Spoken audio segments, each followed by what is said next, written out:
Marta é prefeita de uma capital brasileira. Ela decidiu cobrar o Imposto sobre Serviços, ISS, da empresa brasileira de Correios e Telégrafos em atividades que não tinham características de serviços postais. João é advogado dos Correios. Ele alegou que a empresa é beneficiada pela imunidade tributária recíproca e, por isso, está livre do pagamento de impostos em suas atividades. Para você, a prefeita está certa em cobrar impostos da empresa? O que diz a Constituição sobre isso? É o que vamos descobrir agora. Uma empresa pública pode oferecer vários serviços, inclusive alguns que não são exatamente essenciais para a população. Uma companhia de eletricidade pode oferecer, por exemplo, além do abastecimento de energia, serviços diferenciados para empresas.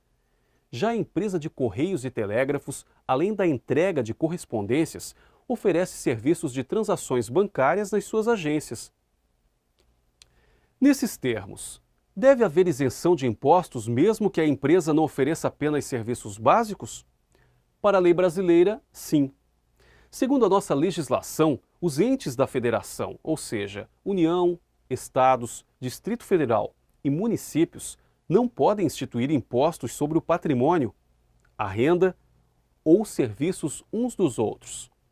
E isso também é válido para autarquias e fundações mantidas pelo poder público. É o que chamamos de imunidade recíproca. São protegidos pela imunidade o patrimônio, a renda e todos os serviços dessas entidades e de suas autarquias. Tal imunidade é fundamentada no artigo 150 da Constituição, que diz: sem prejuízo de outras garantias asseguradas ao contribuinte, é vedado à União, aos Estados, ao Distrito Federal e aos municípios instituir impostos sobre patrimônio, renda ou serviços uns dos outros. No caso dos Correios, tanto os serviços de entrega quanto os serviços extras estão protegidos, de acordo com a legislação brasileira, pela imunidade recíproca. Isso quer dizer que a empresa brasileira de Correios não tinha mesmo a obrigação de pagar o imposto. Assim, foi simples para João explicar para o município que a cobrança não era compatível com a Constituição Federal.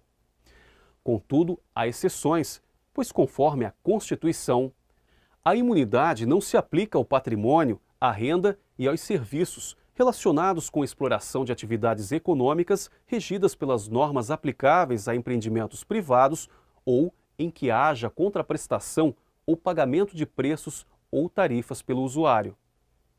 Sendo assim, concessionárias de serviço público não poderiam usufruir desse benefício. Por exemplo, uma empresa privada de ônibus que oferece o serviço de transporte público é taxada mesmo oferecendo um serviço essencial. Isso acontece porque, apesar de estar a serviço público, a empresa é controlada pelo capital privado, não gozando, portanto, da imunidade recíproca. Agora já podemos perceber como a imunidade tributária recíproca influencia a cobrança de impostos e as relações entre os agentes públicos. Conhecer os seus termos e suas exceções contribui para a aplicação clara e correta da Constituição brasileira.